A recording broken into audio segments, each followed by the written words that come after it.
Selamat malam teman-teman semuanya. Apa kabar di sana? Semoga semuanya dalam keadaan sehat walafiat ya. Selamünaleyküm. Nasılsınız?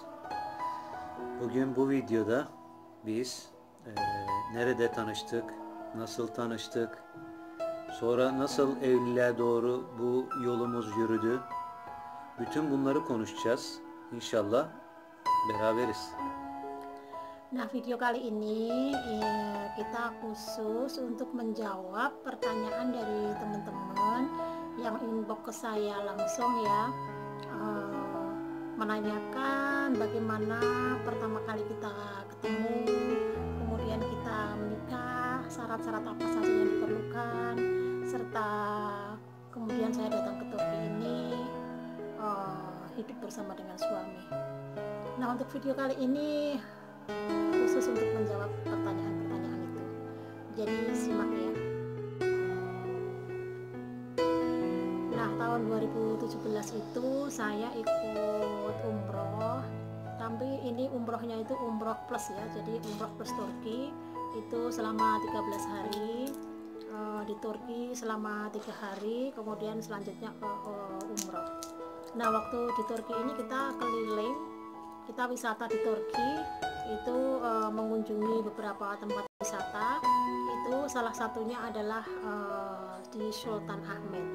Dan suami saya ini punya adik perempuan, itu dia punya hotel dan restoran di dekat Sultan Ahmed. Aşkım, kardeşinin hotelin adı ne? Little Havana Restaurant Hotel. The first, ilk olarak biz Little Havana Restaurant Hotel'de karşılaştık, Sultanahmet'te.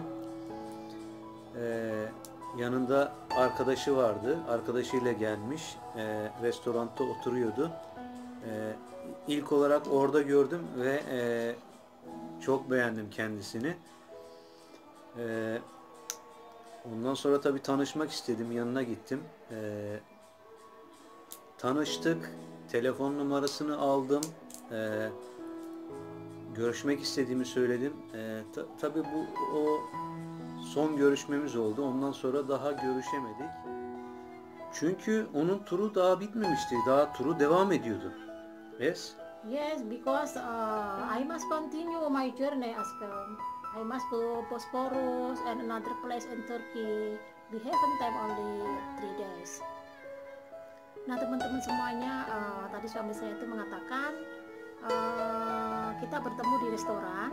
Itu restoran adiknya dia adiknya itu punya restoran itu di dekat Sultan Ahmed. Dan waktu itu saya datang sama temen buat minum teh ya, karena April, kita orang Indonesia, April datang ke Turki baru pertama kali itu, di sini tuh musimnya masih dingin gitu, jadi pengennya minum hangat-hangat. Kan pertama kali ketemu saya itu dia suka, terus waktu itu dia ngasih teh itu sambil kenalan gitu, kita ngobrol-ngobrol bentar, terus akhirnya dia minta nomor telepon saya. Ya udah, saya kasih nomor telepon. Dan hari ketiga saya harus udah ibadah umroh ya ke Mekah. Nah, waktu itu dia kadang-kadang telepon gitu, chat gitu ya, untuk nanya kabar, terus apa yang sedang dilakukan kayak gitu, tapi nggak tiap hari sih, cuman kadang-kadang aja. Pulang umroh, saya udah sampai ke Indonesia, mulai itulah kita mulai komunikasi rutin ya. Mungkin waktu saya melakukan ibadah umroh dia nggak sering karena mungkin takut ganggu ibadah saya. Setelah saya pulang dari umroh, saya tiba ke Indonesia, dia itu setiap hari dan setiap waktu itu selalu video call, telepon terus itu setiap hari, itu selama 4 bulan ya. Selama 4 bulan dia itu kayaknya pengen tahu terus semua kegiatan saya. Dan setelah 4 bulan kemudian itu dia bilang, aku suka sama kamu, aku cinta sama kamu, terus maukah kamu menikah denganku? Ya, Saya shock ya. Saya shock dan saya belum memberi jawaban. Yes, because I fall in love you and I want to marry you. Evet, ben Asma'ya aşık olmuştum ve onunla evlenmek istiyordum. Ve bunu bir şekilde aileme söylemem gerekiyordu. Ama tabii ki korkuyordum. Çünkü eşim yabancıydı ve çok uzak bir memlekette, Endonezya'da oturuyordu. Eşime söylemem gerekiyordu çünkü eşimi seviyordum, ona aşık olmuştum. Ve bir şekilde bunu aileme söyledim. Ailem ilk olarak tabii ki korktular ve bana dediler ki tekrar bunu düşünmen lazım. Çünkü nasıl bir kadın bilmiyorsun. Çok uzakta oturuyor, Endonezya'da oturuyor. Ailesi nasıl, Endonezyalılar nasıl bilmiyor. Ben onlara söyledim. Eşimi çok iyi bir kadın olarak hissediyorum. Ve araştırdım, Endonezyalılar çok iyi insanlar. Aileleri çok iyi, onlarla anlaşabilirim. Ve bunları aileme ilettim. Ailem düşündü ve bana dediler ki eğer sen mutlu olacaksan biz senin arkandayız. Bunu kabul ediyoruz dediler ve böylece ailemden onay almış oldum. Sonra ben kamerayı açtım çünkü ailem eşimi, yani eşim olacak Asma'yı görmek istediler. Ben kamerayı açtım, onlar da gördüler, gülüşler, tanıştılar ve onu çok beğendiler. Bu konuda bir sıkıntı çekmedim yani. Nah itu tadi suami saya mengatakan itu dia suka sama saya, dia ingin menikah sama saya, tapi dia bingung gimana cara mengatakannya pada keluarganya karena saya orang asing dan tinggal jauh dari Turki gitu ya. Tapi karena dia itu udah yakin mau nikah sama saya, akhirnya dia berusaha untuk mengatakan sama keluarganya.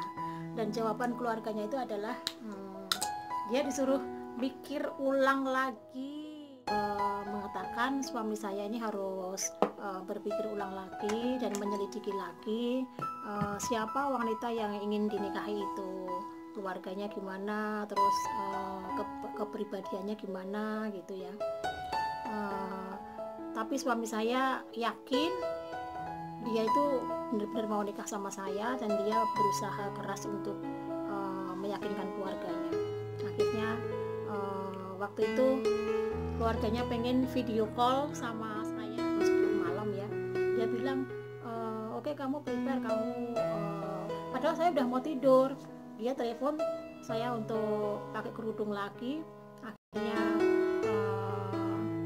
keluarganya telepon dan lihat saya, dan setelah itu mereka mengatakan oke, ya udah kalau kamu bahagia nggak apa-apa kalau kamu nikah sama orang. Keluarga suami saya itu mengatakan oke. Itu justru saya yang bingung ya, karena saya harus mengatakan juga sama keluarga saya, terutama sama bapak saya, karena ibu saya itu sakit nggak bisa bicara, jadi saya mengatakannya sama bapak. Dan saya itu saya beranikan diri untuk bilang ke bapak itu waktu itu tuh subuh gitu, bapak mau berangkat ke masjid dan saya tunggu di rumah. Setelah pulang itu saya mengatakan, Pak, saya mau menyampaikan sesuatu gitu ya. Terus bapak tanya apa gitu. Saya bilang saya mau menikah. Sama siapa? Sama orang Turki. Dan jawaban bapak saya itu bikin saya sangat takut lagi, karena dia bilang emang di Indonesia ini nggak ada laki-laki, kamu harus nikah sama orang luar, sama orang yang beda negara jauh gitu ya. Dan sambil pergi bapak saya, tidak melanjutkan percakapan ini. Hari kemudian bapak saya mungkin melihat saya gitu ya, terus berpikir gitu. Akhirnya bapak itu tanya balik ke saya, kamu ketemu sama itu laki-laki di mana? Saya jawab waktu kemarin pergi umroh ke Turki gitu. Terus emang kamu udah tahu keluarganya laki-laki baik dan bener-bener sungguh-sungguh mau nikah sama saya gitu. Terus dan saya juga ingin nikah sama dia, saya bilang gitu sama bapak, dan akhirnya bapak mengatakan oke, if that you want, oke, jika kamu ingin itu gitu ya. Tapi kemudian untuk menikah itu kita masih harus nunggu 1 tahun kemudian, karena suami saya ini liburnya hanya bulan Juli. Setiap bulan Juli itu dapat libur cuti dari tempat kerja itu selama 20 hari ya. Terus nanti dia bisa nambah lah seminggu gitu. Dan akhirnya 1 tahun kemudian kita menikah. Tahun 2018 kita rencana untuk menikah. Nah teman-teman semuanya, untuk cerita hari ini sampai di sini dulu ya. Nanti untuk bagaimana kelanjutannya, dokumen apa yang diperlukan, bagaimana suami saya datang ke Indonesia, dan bagaimana proses pernikahan kami nanti di video berikutnya. Jadi tonton terus, jangan kemana-mana. Ini udah malam, kita mau istirahat. Selamat malam teman-teman. Assalamualaikum. Selamünaleyküm. Görüşürüz. See you. İyi günler.